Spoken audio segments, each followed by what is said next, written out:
자, 오늘 구원의 확신의 충격적인 실체 19번째 시간입니다. 소제목을 이렇게 달았습니다. 구원은 성경과 신학교의 싸움이다. 참 이게 안타까운 말입니다. 신학교는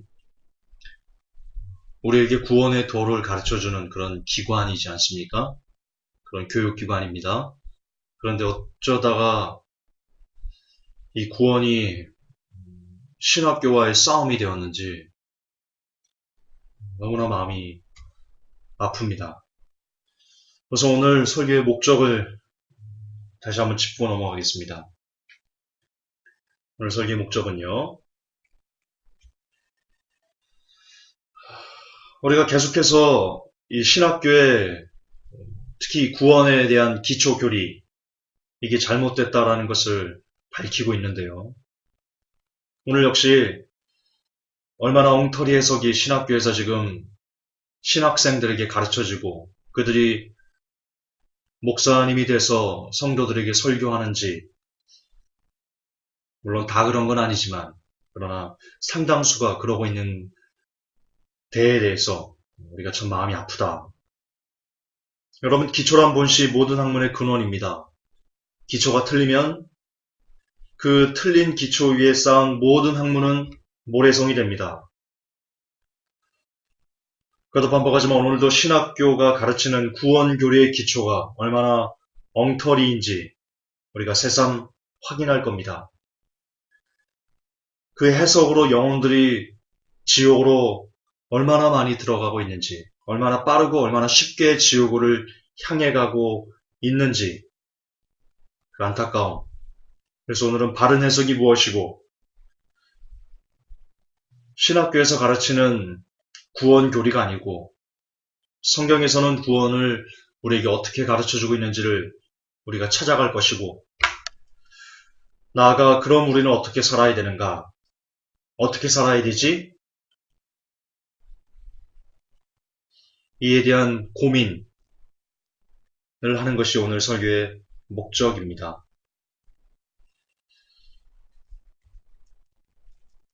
우선 신학자의 안타까운 주장 29번째, 그가 뭐라고 주장하는지, 다시 말해서 신학교가 구원을 뭐라고 가르치고 있는지를 확인해 보겠습니다.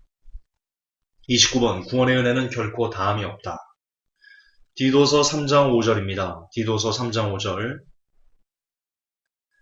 그분께서 우리를 구원하시되 우리가 행한 의로운 행위로 하지 아니하시고 오직 자신의 국률에 따라 새로 남의 씻음과 성령님의 새롭게 하심으로 하셨고, 누차 강조하지만 한 구절만 이것만 딱 떼서 보면요, 아 그래, 우리 구원은 행위가 아니구나, 그렇게 이해될 것 같습니다. 이 한 구절만 보면 누구나 다 대부분 그렇게 이해할 겁니다.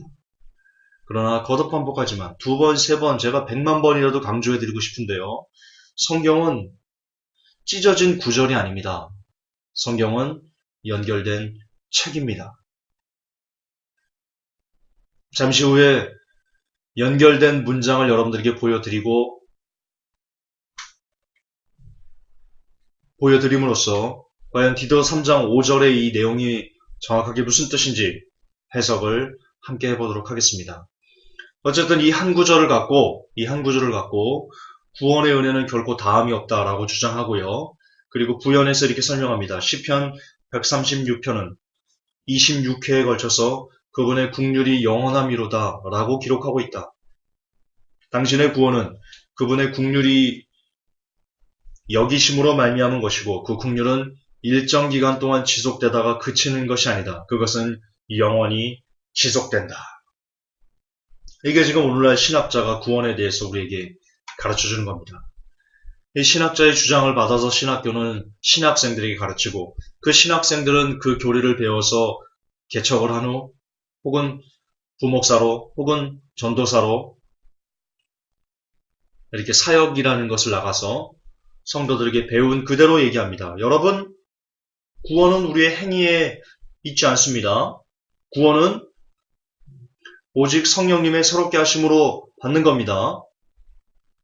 여러분의 행함이 지금 조금 잘못됐다고 해도 걱정하시면 안 됩니다. 구원을 한 번 받은 구원을 잃어버릴까 노심초사 하시면 절대로 안 됩니다. 라고 이렇게 설교하게 됩니다. 그리고는 근거 구절로 자, 제 말은 거짓말이 아닙니다. 디도서 3장 5절을 펴십시오. 그리고는 성도들에게 성경을 펼치게 하고 자, 우리 함께 읽어볼까요? 그분께서 우리를 구원하실 때 우리가 행한 의로운 행위로 하지 아니하시고 아멘, 거기까지만 읽으셔도 됩니다. 자, 지금 뭐라고 나와 있습니까?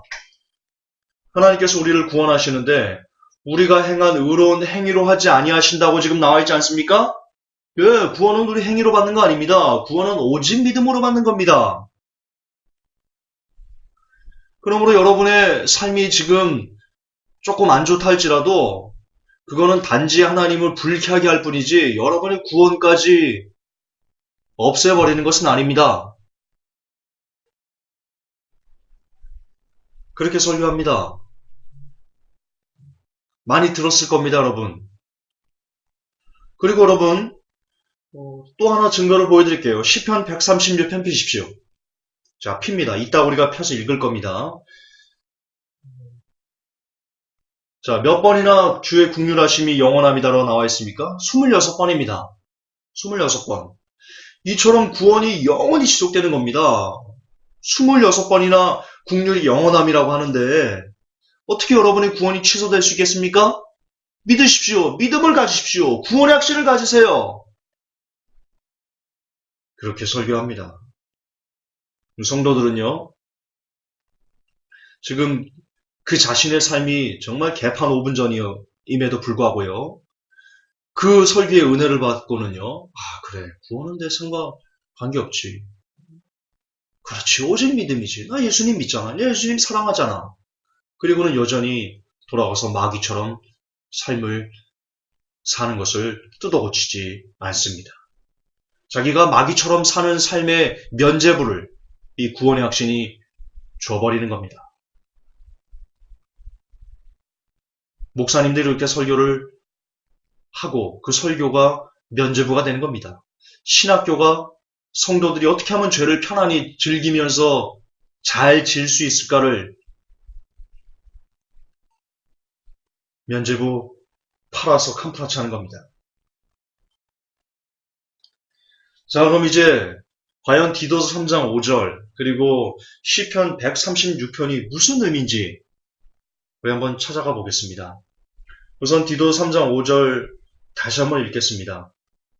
우리를 구원하시되 우리 행한 바 의로운 행위로 말미암지 아니하고 오직 그의 긍휼하심을 쫓아 중생의 씻음과 성령의 새롭게 하심으로 하셨나니. 개역 한글 버전입니다. 자, 이 내용만 딱 봅시다. 이 내용이 과연 구원은 행위와 관련이 없으니 무슨 죄를 지어도 구원이 취소되지 않는다라는 구원의 확신을 지지하는 구절인지 전체 문맥을 확인해 봅시다. 3장 3절부터 읽어보면 됩니다. 많이 읽을 필요도 없습니다. 3장 3절부터 읽으면 됩니다. 성경책을 펴시고요. 디도서 3장 3절부터 우리 같이 읽겠습니다. 제가 대독합니다. 우리도 전에는 어리석은 자요, 순종치 아니한 자요, 속은 자요, 각색 정욕과 행락의 종로로 탄 자요, 악독과 투기로 지낸 자요, 가증스러운 자요, 피차 미워한 자이었으나 우리 구주 하나님의 자비와 사람 사랑하심을 나타내실 때 우리를 구원하시되 우리의 행한 바 의로운 행위로 말미암지 아니하고 오직 그의 긍휼하심을 쫓아 중생의 씻음과 성령의 새롭게 하심으로 하셨나니. 꼭 이해되십니까? 무슨 뜻인지? 자, 예수님께서 십자가에 달려 돌아가시고 휘장이 찢어지면서요. 우리를 구원하셨습니다. 아니, 구원을 시작하셨습니다. 구원의 문을 여셨습니다. 그런데 예수님께서 구원의 문을 여실 때, 우리의 구원을 시작해 주실 때, 우리가 잘나서, 우리가 의로워서, 우리가 똑똑해서, 우리가 하나님 앞에 바르게 살아서 예수님께서 그것을 보시고, 그래, 내가 너희들을 구원해 줘야 되겠구나. 그래야 내가 합당하구나. 라고 해서 예수님께서 십자가 지신 거예요? 우리가 잘나서 예수님께서 십자가 지신 거예요? 우리의 공로예요? 예수님께서 십자가 지신 게? 아니잖아요. 계속 전적인 하나님의 은혜 안에서 우리를 버리지 못하시는 그 하나님의 국률하심 때문에 예수님께 십자가를 지신 거잖아요. 즉 무슨 말이냐? 구원의 시작이 우리의 의로운 행위로 말미암은 게 아니다라는 뜻입니다. 이 디도 3장 5절이.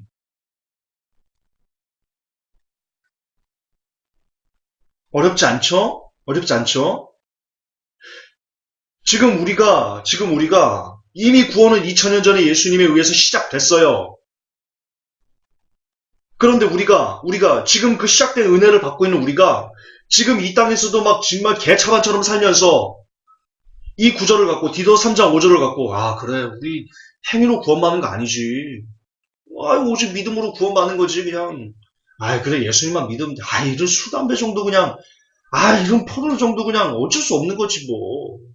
아이고 살다 보면 다툴 수도 있고 막 수근수근할 수도 있고 막 당질 수도 있고 그럼 어때 행위인데 그 행위로 구원받는 거 아닌데.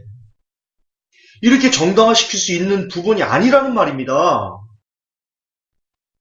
처음에 예수님께서 오시기 전에 구원이 시작되기 전에 예수 그리스도를 통한 그 구원이 만민 구원이 시작되기 전에 그 시작이 우리의 의로운 행위로 말미암은 결과물로 예수님 십자가 지신 게 아니다라는 뜻입니다. 거듭 반복하지만 주님의 국률로 오직 주님의 국률로 구원이 시작됐다라는 것을 얘기하는 겁니다. 따라서 이제는 아무렇게나 살아도 돼. 구원은 우리의 행위와 관계없으니까 아무렇게나 살아도 돼. 이런 뜻이 아니고 뒤에 보면 알겠지만요. 이제는 예수님의 구원이 우리의 행한 바 의로운 행위로 하지 않았어. 우리는 예전에 어리석은 자, 순종치 않은 자, 속은 자, 정욕을 행하는 자, 행락에 악독과 투기로 지낸 이런 더러운 사람이었는데 이런 행위에도 불구하고 이런 더러움에도 불구하고 예수님께서 이 땅에 오셔서 전적인 사랑으로 이 땅에 오셔서 우리를 구원해 주시는 그 구원의 길을 열어주셨어. 그러니까 이제 우리는 더 이상 과거처럼 어리석게 살면 안 돼. 순종치 않으면서 각색 정욕에 취해서 살면 안 되고 투기하면서 살면 안 되고 가증하게 살면 안 되고 피차 미워해서는 안 돼. 만약 우리가 그렇게 다시 산다면 우리는 하나님에게서 떨어져 나갈 거야. 그것이 그리스도의 십자가를 헛되게 하지 않는 일이야 라고 지금 얘기하는 겁니다. 사도 바울이. 그런데 지금 신학교는 뭐라고 얘기합니까? 이 신학자는, 이 저주받은 신학자는 뭐라고 얘기합니까? 완전 180도 바꾸지 않습니까? 사도 바울은 지금 더 이상 죄짓지 마라, 깨끗하게 살아라, 삶으로 열매를 나타내라 이렇게 강조하고 있는데 이 신학교는 바꿔가지고 죄져도 된다, 어떻게 살아도 관계없다, 행위로 구원받는 거 아니다, 지금 이따위로 얘기하고 있지 않습니까? 이게 지금 신학교에서 신학생들이 가르쳐주고 그 신학생들이 목사가 돼서 성도 여러분들에게 설교하는 거 아닙니까? 구원학신을 가지라고 하면서. 이런 어처구니 없는 경우가 어디 있습니까? 이런 어처구니 없는 경우가. 성경 한 절만 딱 떼어가지고 그냥 디도 3장 5절. 이 신학자 저주받을 겁니다, 여러분. 물론 단서가 있죠. 회개하지 않으면. 누구나 다 실수할 수 있으니까요.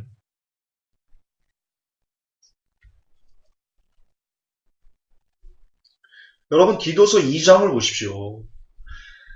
디도서는요, 성경은요, 한 절이 아니에요. 찢어진 절이 아니에요. 디도서 2장을 보세요. 사도 바울이 크리스찬이라면 어떻게 살아야 되는지에 대해서 너무나 명확하게 지금 얘기하고 있습니다. 2장. 오직 너는 페이지 398페이지 있습니다. 신약 398페이지에. 빠르게 한번 읽어볼게요. 오직 너는 건전한 교리에 합당한 것들을 말하여. 참고로 킹제임스 버전입니다.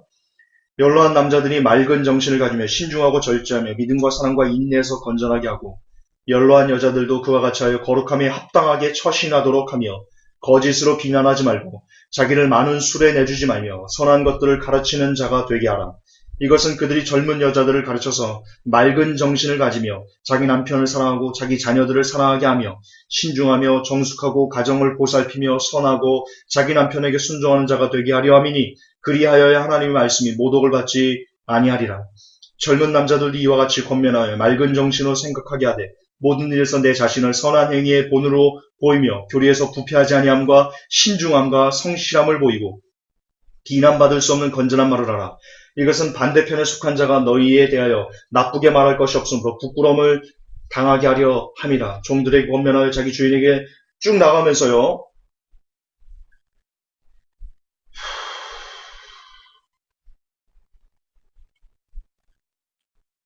3장까지 계속 읽어보십시오. 디도서 1장부터 3장까지 돼 있거든요. 계속해서 이 구원을 시작한 사람이 예수 그리스도 안에 있는 사람이 어떻게 살아야 되는지에 대해서요. 사도 바울은 너무나 정확하게 어떻게 뭐 다른 것을 부연할 설명이 필요가 없게 똑똑하게 이렇게 기록하고 있습니다. 정확하게 기록하고 있습니다.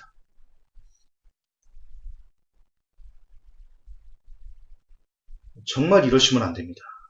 여기서 이러시면 안 됩니다. 신학자가 신학교에서 이러시면 안 됩니다.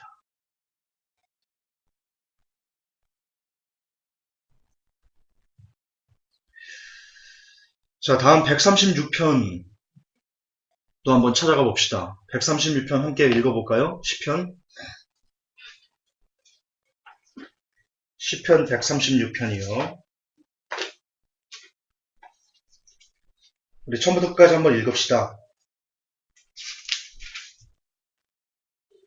길지 않습니다.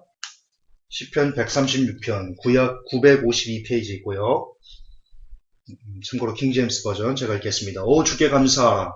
그분은 선하시며 그분의 긍휼은 영원하도다. 오 신들의 하나님께 감사하라. 그분의 긍휼은 영원하도다. 오 주들의 주께 감사하라. 그분의 긍휼은 영원하도다. 홀로 큰 이적들을 행하시는 분에게 감사하라. 그분의 긍휼은 영원하도다. 지혜로 하늘들을 만드신 분에게 감사하라. 그분의 긍휼은 영원하도다. 땅을 물들 위에 펴신 분에게 감사하라. 그분의 긍휼은 영원하도다. 큰 광채들을 만드신 분에게 감사하라. 그분의 긍휼은 영원하도다. 낮을 다스릴 해를 만드신 분에게 감사하라. 그분의 긍휼은 영원하도다.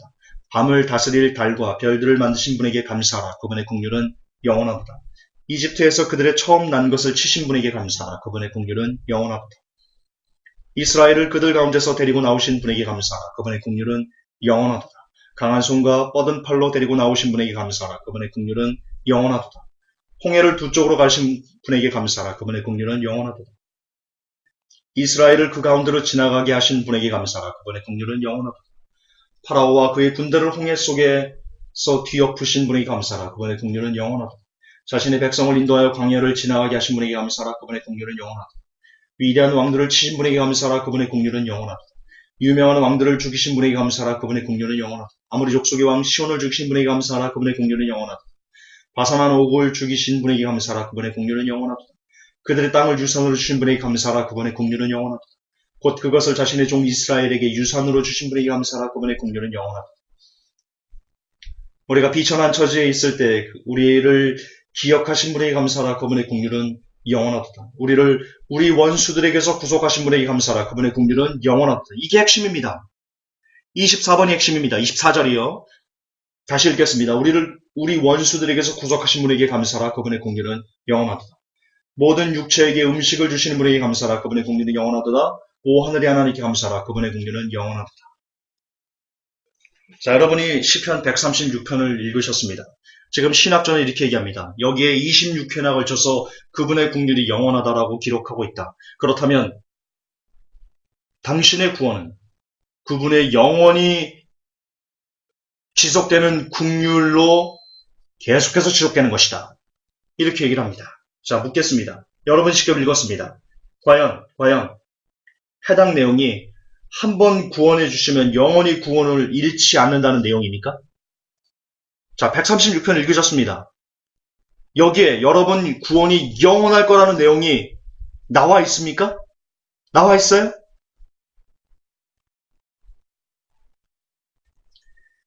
자, 그러면 지금 여기에 기록된 시편 136편에 기록된 그분의 긍휼이 영원합니다. 라는 내용은 무엇 때문에 그분의 긍휼이 영원하다라고 기록해 놓은 걸까요? 아까 제가 136편 24절이 핵심 키라고 했죠? 이겁니다. 우리를 우리의 원수들에게서 구속하신 분에게 감사하라. 그분의 긍휼은 영원하다.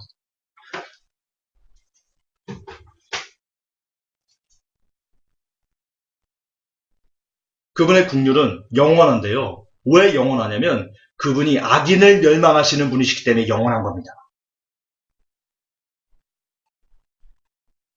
악인을 멸망하시는 거기 때문에.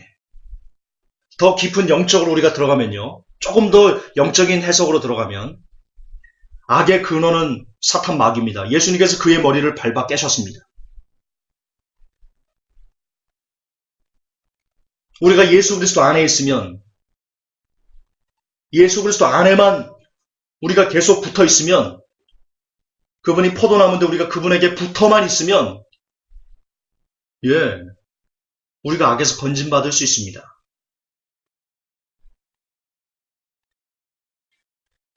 다시 정리하겠습니다. 다시 정리하겠습니다. 그분의 국률이 영원하다라고 지금 이 시편 기자는 말합니다. 왜 그러냐? 왜? 그분이, 하나님께서 악인을 결코 용서하지 않고 악인을 멸하시는 분이시기 때문에 그분의 국률이 영원하다라고 지금 얘기하고 있습니다. 따라서 우리가 악인이 되면 우리는 멸망받습니다. 그 뜻입니다. 여러분, 저와 여러분들이 악인이 될 수 있습니다. 지난 시간에 말씀드렸죠? 지난 주일날 여러분 대마도, 심지어 대마도, 바울의 오른팔인 대마도 세상을 버리고 악인이 됐습니다. 하물며 저와 여러분은 악인이 안 될까요? 그런데 시편 기자는 악인은 반드시 하나님께서 멸망하시기 때문에 그분의 국률이 영원하다라고 얘기하고 있습니다. 그러므로 이게 과연 우리가 한 번 받은 그 구원이 영원할 것이다라는 얘기인가요? 아니면 그분이 악인은 무조건적으로 멸망하시는 분이시다라는 것에 대해서 오히려 우리가 더 두렵고 떨림으로 말씀을 접해야 되는 내용인가요? 뭔가요? 뭐가 맞나요? 시편 59편 5편을 보세요. 만군의 하나님 여호와 이스라엘 하나님이여 일어나 열방을 벌하소서 무릇 간사한 악인을 긍휼히 여기지 마소서. 여러분이 간사하다면, 여러분의 삶에 간사함이 있다면 여러분은 멸망합니다. 시편 기자는 그런 간사한 악인을 긍휼히 여기지 말라고 얘기합니다. 하나님은 간사한 악인을 긍휼히 여기지 않습니다. 교회에 있으면서, 집사라고 하면서, 권사라고 하면서, 목사라고 하면서, 전주사라고 하면서 간사하게 거짓을 꾸며가지고 말이야. 다른 사람 없는 것도 만들어가지고 막 이렇게 자기 어떤 그 이득 때문에 그 간사함을 꾸며서 거짓으로 다른 사람을 아프게 하고 꼬드기고, 하나님은 그런 사람을 절대로 긍휼히 여기지 않습니다. 하나님의 긍휼은 악인을 멸망하는 것으로 나타나는 겁니다. 하나님의 영원한 긍휼은 악인을 절대로 용서하지 않는 것으로 나타나는 겁니다. 시편 104편 35절에 죄인을 땅에서 소멸하시며 악인을 다시 잊지 못하게 하실지로다. 내 영혼아 여호와를 송축하라. 할렐루야. 시편 기자는 죄인을 땅에서 소멸하시는 하나님을 보면서 그분의 긍휼이 영원합니다 라고 얘기하고 있습니다. 시편 101편 8절에 아침마다 내가 이 땅의 모든 악인을 멸하니니 죄악 행하는 자는 여호와의 성에서 다 끊어지리로다. 그렇습니다. 하나님의 영원한 긍휼은 무엇을 뜻하느냐? 바로 이 땅의 모든 악인을 멸하고 죄악 행하는 자는 모두 하나님의 성에서 끊어지는 것을, 그것이 곧 하나님의 영원한 긍휼입니다. 시편 119편 119절 주께서 세상의 모든 악인을 찢기같이 버리시니 그러므로 내가 주의 증거를 사랑하나이다. 할렐루야. 그것도 반복합니다. 그분의 긍휼이 영원하다. 이 뜻은 무엇이냐? 여러분이 한 번 구원받았으니 그 긍휼이, 여러분의 구원이 영원히 지속된다라는 뜻이 아니고, 여러분이 악인이 되면, 누구나 다 악인이 되면 하나님께서 그 악인을 끊어버리시고 하나님의 나라에 들어오지 못하게 막아버리는 것, 그것이 그렇게 영원히 그것을, 그 약속을, 그 영원히 그것을, 법칙을 깨지 않으시는 것, 그것이 영원한 긍휼의 본질입니다.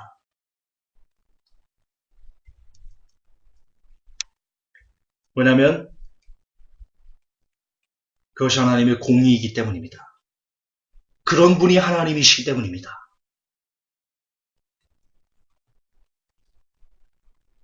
창세기 18장 25절에 주께서 이같이 하사 의인을 악인과 함께 죽이심은 불가하며 의인과 악인을 균등히 하심도 불가하니이다. 세상을 심판하시는 이가 공의를 행하실 것이 아니니까?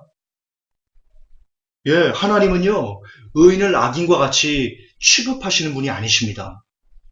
의인과 악인을 같은 레벨에서 똑같이 그들을 받아들이는 분이 아니십니다, 하나님은. 하나님에 대해서 착각하시면 안 됩니다. 지금 너무나 여러분들이 사랑의 하나님 마케팅에 취해가지고, 이래도 흥, 저래도 흥, 하나님은 마치 내가 교회 안 가면 내 손해야? 하나님 손해지. 이런 무슨 교회 여러분이 안 가면 왜 하나님의 손해입니까, 그게? 하나님은 돌들도 소리 질러서 찬양하게 만드시는 분인데, 하나님에게는요, 솔직히 말해서 인간이 없어도 됩니다. 온 자연 만물이, 온 우주 만물이 하나님을 찬송하고 있는데요. 먼지와 같은 인간이 없어도 됩니다. 그럼에도 불구하고 하나님께서 육신의 옷을 입고 이 땅에 오셔서 우리를 구원하셨습니다. 없어도 되는데 구원하신 겁니다. 그리고는 그렇게 우리를 구원하시고서는 얘기하셨습니다. 깨끗이 살아, 이제. 너희들 너무나 더럽게 살아서 내가 와서 대신 십자가 지서 너희들이 죄를 깨끗게 해줬어. 이제 죄 짓지 말고 살아. 깨끗하게 살아. 거룩하게 살아. 그따위로 살지 마. 이제 그따위로 살면 너희들 심판할 거야. 지옥에 쳐넣을 거야. 이제 내가 이 땅에 가서 십자가를 졌기 때문에 그래주지 않아도 되는데, 그럼에도 불구하고 내가 너희들 사랑해서 내가 이제 십자가 져줬기 때문에 이제 개차반처럼 살면 내가 너희들 가만두지 않을 거야. 그래도 너희들 뭐라고 나한테 항변할 수 없어. 그게 십자가입니다, 여러분. 그게. 그런데 지금 오늘날 신학교는 뭐라고 말합니까? 오늘날 교회는, 상당수의 교회는 뭐라고 말합니까? 예수님께서 십자가 지셨다.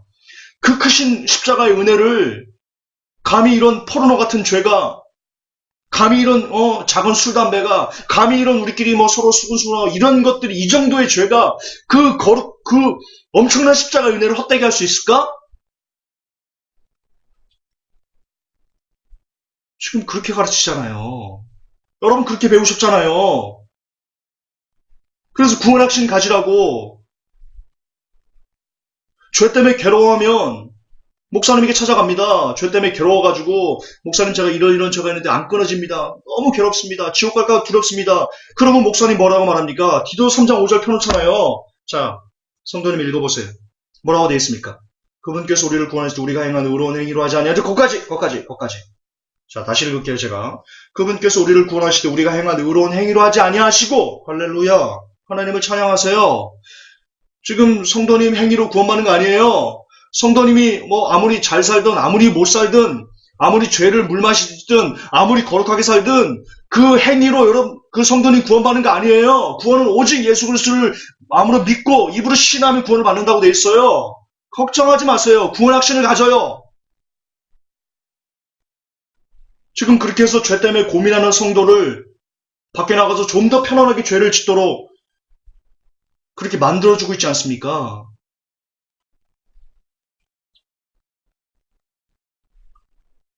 신학교가, 아니 죄송하지만 교회가 지금 성도를 지옥으로 밀어놓고 있지 않습니까? 지옥으로 쳐놓고 있지 않습니까? 이게 지금 이 시대 비극이지 않습니까? 출애굽기 23장 7절을 보세요. 거짓 일을 멀리하며 무죄한 자와 의로운 자를 죽이지 말라. 나는 악인을 의롭다 하지 아니하겠노라. 지금 하나님은 악인을 의롭다 하지 않겠다 단정해서 말씀하십니다. 그리고 악이 뭔지 로마서 1장에 잘 나옵니다. 욥기 36장 6절에서도 악인을 살려두지 않으시며 고난받는 자를 위하여 신원하시며, 하나님은 악인을 절대 살려두지 않습니다. 그런데 우리는 얼마든지 악인으로 변질될 수 있습니다. 그게 우리들입니다. 그게 저와 여러분입니다. 그게 인간입니다. 하나님은, 우리가 하나님을 하나님이라고 할 수 있는 이유는 하나님께서 공의의 하나님이시기 때문입니다. 그분의 심판이 정확하기 때문입니다. 만약 그분의 심판이 인간이 봐도 너무 왜곡되고 편향된다면 있을 수 없습니다. 그럴 수가 없습니다. 거듭하지만 시편 136편에 나오는 이 26회에 걸쳐서 기록되어 있는 그분의 국률은 영원합니다. 이 내용은 여러분이 한 번 구원받았으니 그 구원이 영원할 것이다 라는 의미가, 그런 의미는요 단 1%도 안 들어있습니다. 1%. 오히려 이것을 보면서 여러분들은 두려워하셔야 됩니다. 두려워하셔야 됩니다.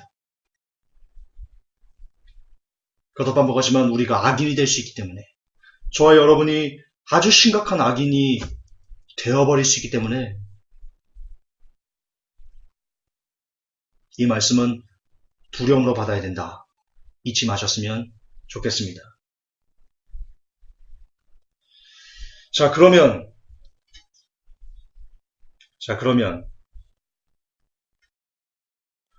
우리는 어떻게 살아야 될까요? 자, 지금 여러분들은 이 신학자가 주장하는 그 내용이 너무나 성경과 동떨어졌다, 왜곡되어 있다라는 것을 배웠습니다. 그리고 그것이 무슨 뜻인지 다시 한번 바른 성경적인 해석을 경험하셨습니다. 그럼 이제 중요한 건 이겁니다. 아는 게 중요한 게 아니고요. 어떻게 살아야 될까요? 어떻게 살아야 될까요? 안타깝게도요. 신학자의 가르침과 반대로 살면 됩니다. 더 안타깝게는요. 구원의 확신을 가르치는 목사님의 설교와 반대로 살면 됩니다. 비극이죠. 여러분 교회 왜 갔습니까? 교회 왜 갔어요? 주일날 교회 왜 가는 거예요? 친목계 하러 가는 거예요? 교회를 친목계 하러 가지 마세요.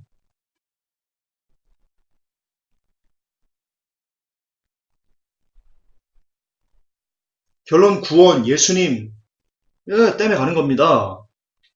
그런데 거기서 예수님과 멀어지는, 구원과 멀어지는 설교를 하고 있습니다. 구원의 확신이 그런 건데요. 어쩌겠습니까? 반대로 가야죠. 아까 신학자의 주장이 뭐라고 했습니까? 하나님의 인자는 영원하다. 그러니 안전하라. 걱정 말아라. 이게 신학자의 주장입니다. 이게 구원의 확신을 가르치는 목사의 설교의 핵심입니다. 하나님의 인자는 영원하다. 당신을 향한 그 사랑은 너무나 무궁해서 절대로 끊을 수가 없다. 그러니 평안하라.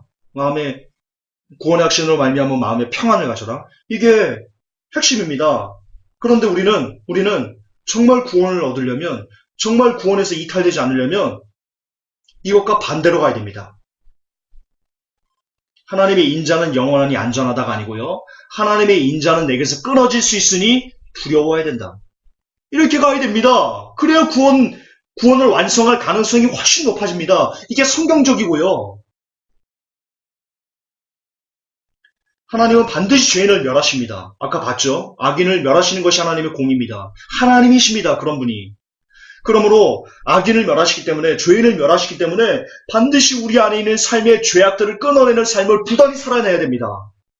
죽자 사자 죄와 타협하지 않으려고 정말 이를 악물고 피를 흘리까지 싸워내는 삶을 끊임없이 살아내야 됩니다. 죄의 본질은 사탄입니다. 죄를 짓는 건 우리가 사탄과 하나가 되는 길입니다. 그런데 어떻게 죄를 지면서 하나님 나라에 들어갈 수 있겠습니까? 어떻게 죄라고 인식도 못하면서,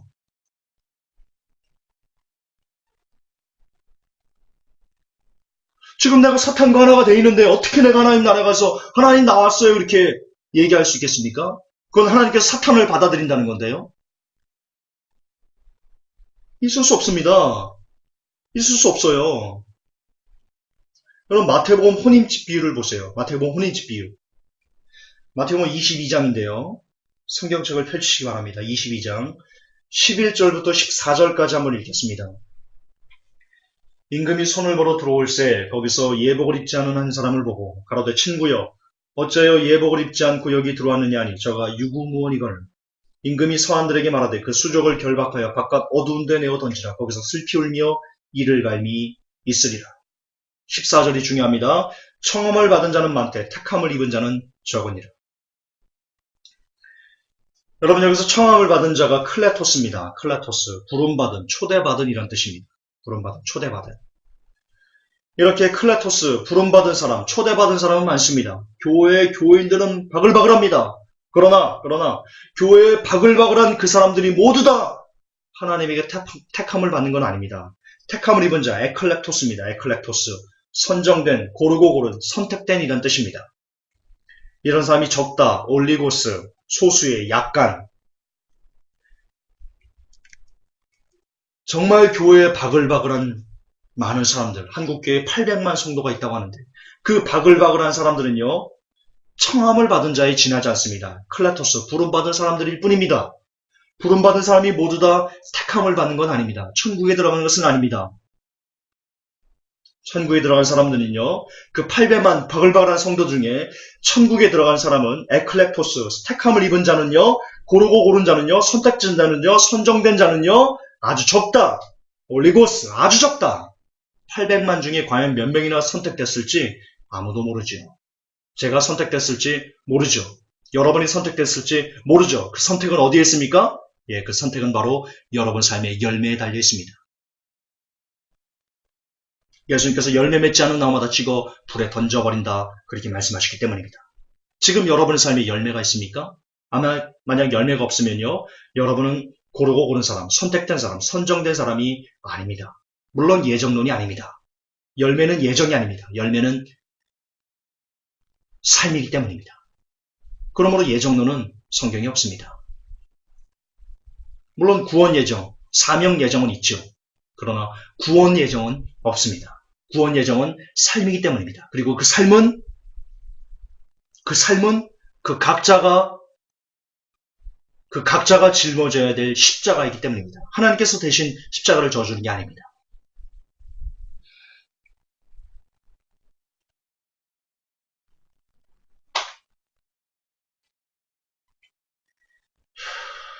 결국 구원은 싸움인데요. 구원은 싸움이에요. 어떤 싸움이냐면 바로 인간의 유전 그리고 전통과의 싸움입니다. 인간의 유전, 전통과의 싸움이에요.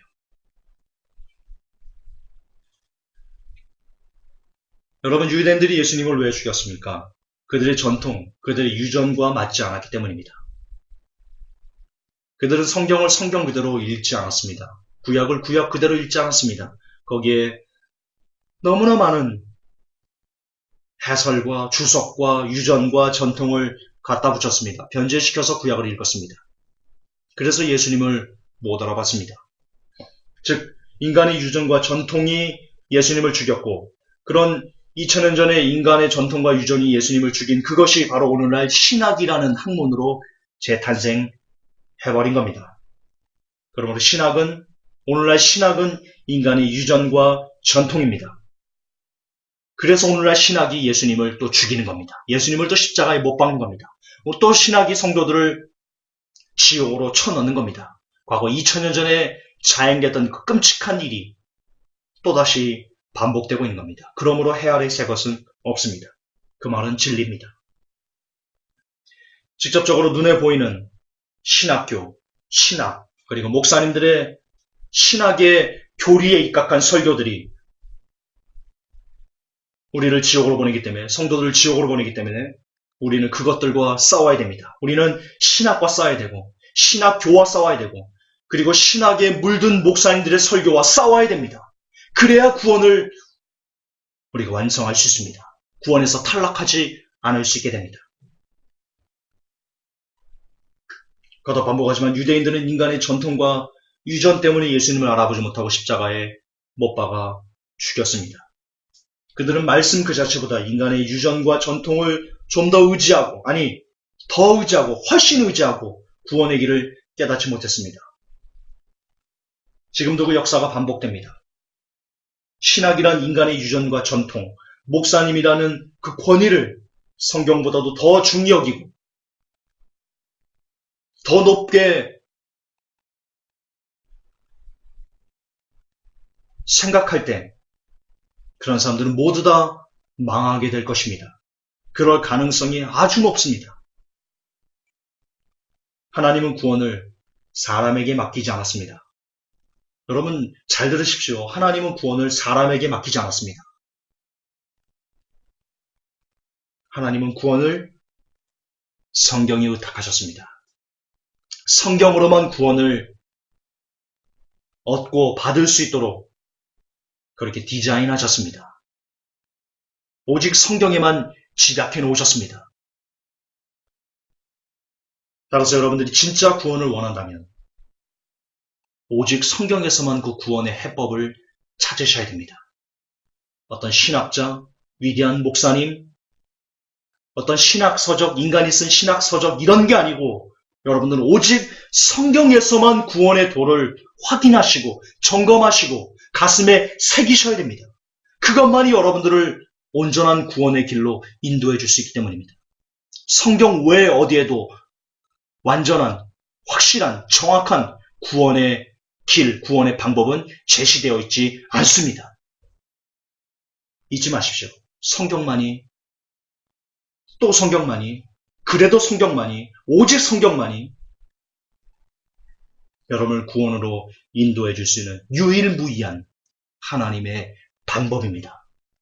따라서 목사님의 설교를 1시간 들었다면 성경은 2시간을 읽으셔야 됩니다.